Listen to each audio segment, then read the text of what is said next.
Alhamdulillah, salatu wassalamu ala rasulillah, la hawla wa la quwwata illa billah, wa ba'd. Pertanyaan, apa yang membuat seseorang itu menjadi emosian? Bagaimana cara agar tidak menjadi emosian? Emosi itu marah, tersinggung, gitu. Kalau itu yang dimaksud, maka nggak mengapa, nggak berdosa. Yang berdosa melampiaskan amarahnya. Kalau tersinggung kan, tersinggung atau tidak, itu kan bukan maunya kita.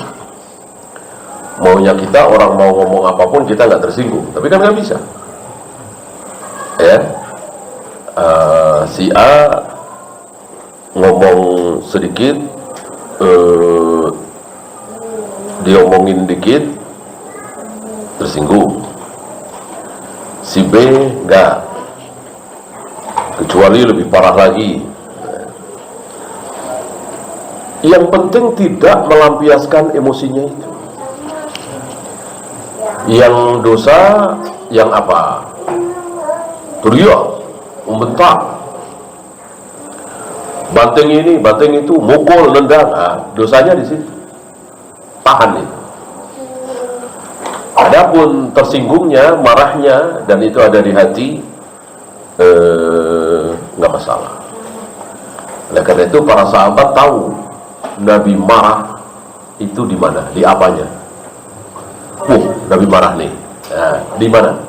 Di wajah. Dari melihat wajah Nabi saja para sahabat sudah tahu, Nabi marah. Kalau kita?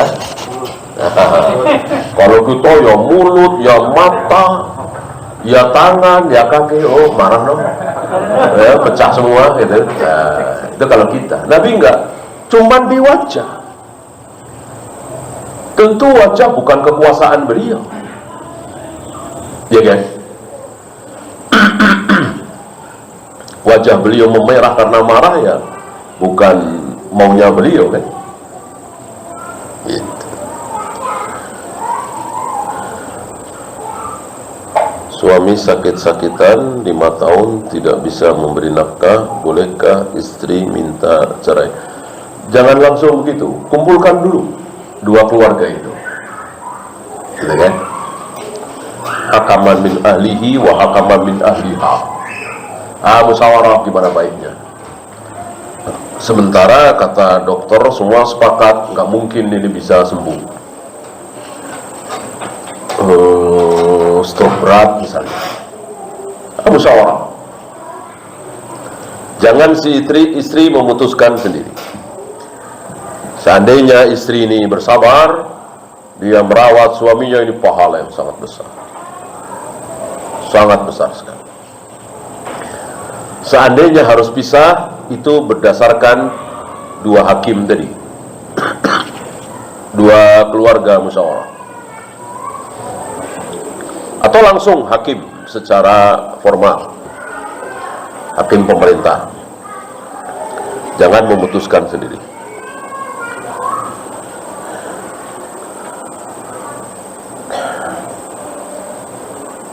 Jika qobliyah subuh di rumah tapi selalu masbuk ketika tiba di masjid, jangan ya, jangan.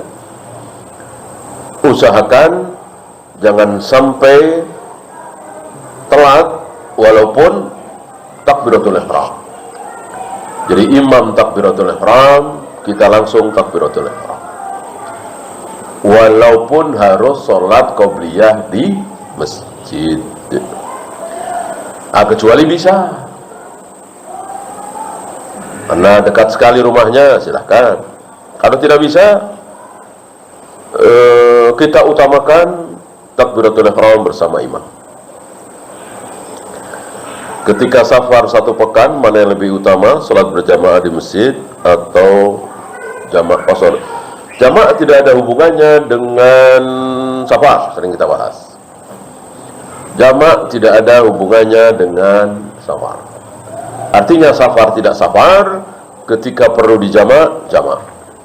Safar tidak safar, kalau tidak perlu dijamak, ya jangan.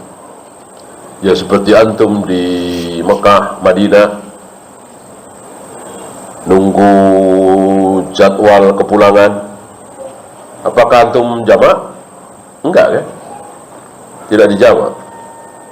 Enggak ada keperluan. Kecuali habis makan siang langsung berangkat ke Madinah dari Mekah. Sering kan? Maka sholat duhur langsung dijamak sholat asar. Yang ada hubungannya dengan safar adalah qasar. Bagaimana lebih baik sholat sendiri, qasar di rumah atau berjamaah? Lihat keadaan. Kalau memang sangat mudah untuk datang ke masjid, mungkin beberapa langkah, berjamaah lebih baik. Keutamaan berjamaah kan tidak hilang. Langkah dihitung, ya kan? Kemudian setelah salam didoakan dan seterusnya, ini kan tidak hilang walaupun safar.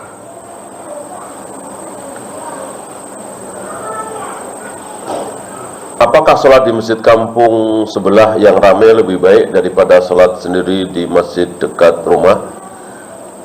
Tidak ya, tidak. Sedikit dan banyaknya itu kan bukan maunya kita, bukan usaha kita. Maka yang terbaik tetap di masjid terdekat. Walaupun mungkin kita sholat sendiri, kalau kita memang bertempat tinggal di situ. Masa kita tinggal, ya? Udah di situ gitu. Kita azan, kita qomat, kita sholat sendiri. Lama-lama insya Allah ada yang ikut. Ada yang ikut 1, ada yang ikut 2, 5, 10, sampai akhirnya jamaah 5 waktu itu bisa 5 shaf, 7 shaf, ya. Yang berjamaah di situ ratusan, bahkan sampai ribuan. Antum dapat pahala.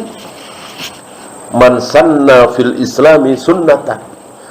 Barang siapa yang membuat sunnah yang dimaksud di sini bukan sunnah Nabi, kebiasaan baik, lalu diikuti oleh orang. Salat berjamaah kebiasaan yang luar biasa baik. Antum yang pertama kali di masjid itu nggak ada salat berjamaah zuhur, asar, yang ada cuma maghrib, isya kadang-kadang. Ya, subuh jarang. Antum yang mulai di situ. Semenjak antum tinggal di situ. Nanti ada yang mengikuti. Maka berapapun yang sholat di situ mengikuti, walaupun antum sudah meninggal, dapat pahala. Antum incer itunya. Maka jangan ngapain di sini sendirian. Mendingan di sana berjamaah. Jangan. Kecuali antum sekedar tamu di situ. Sekedar tamu bisa lah. Namanya tamu kan bisa milih mana saja, bukan tempat tinggal kita kan.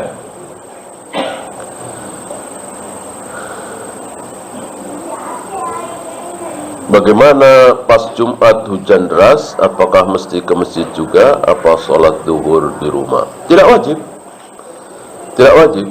Sama dengan berjamaah sholat zuhur, sholat asar, sholat Jumat dan seterusnya, menjadi tidak wajib ketika hujan. Wallahu. Ya, itu saja. Subhanakallahumma bihamdika asyhadu an la ilaha illa anta astaghfiruka wa atubu ilaik. Assalamualaikum.